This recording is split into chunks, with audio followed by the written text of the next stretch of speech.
ರಾಜ್ಯ ರಾಜಕಾರಣದಲ್ಲಿ ಭಾರಿ ಸಂಚಲನ.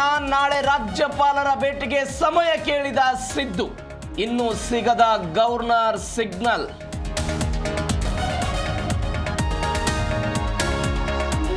ರಾಜೀನಾಮೆ ವಿಚಾರ ಬಾಯ್ಬಿಡದ ಮುಖ್ಯಮಂತ್ರಿ, ನಾಳೆ ಎಲ್ಲವನ್ನ ಮಾತನಾಡ್ತೇನೆ ಎಂದ ಸಿಎಂ. ದೆಹಲಿಯಿಂದ ಬಂದ ಬಳಿಕ ಸಿದ್ದು ಮೊದಲ ಪ್ರತಿಕ್ರಿಯೆ.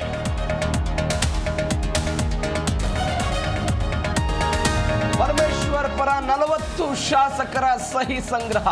ಶಾಸಕಾಂಗ ಸಭೆ ಕರೆದು ನಾಯಕನ ಆಯ್ಕೆಗೆ ಪಟ್ಟು. ಕಾವೇರಿ ನಿವಾಸದಲ್ಲಿ ಸಿಎಂಗೆ ಶಾಸಕರ ಒತ್ತಾಯ.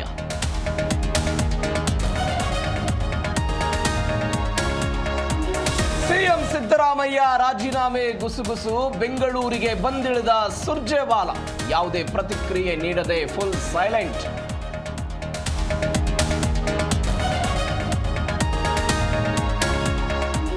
ಪಿಣರಾಯಿ ವಿಜಯನ್ ನಿವಾಸದ ಮೇಲೆ ಇಡಿ ದಾಳಿ. ರೇಡ್ ವಿರೋಧಿಸಿ ಪ್ರತಿಭಟನೆ. ಅಧಿಕಾರಿಗಳ ಕಾರು ಜಖಂ. ಕೇರಳದಲ್ಲಿ ಬಿಗ್ ಹೈ ಡ್ರಾಮಾ.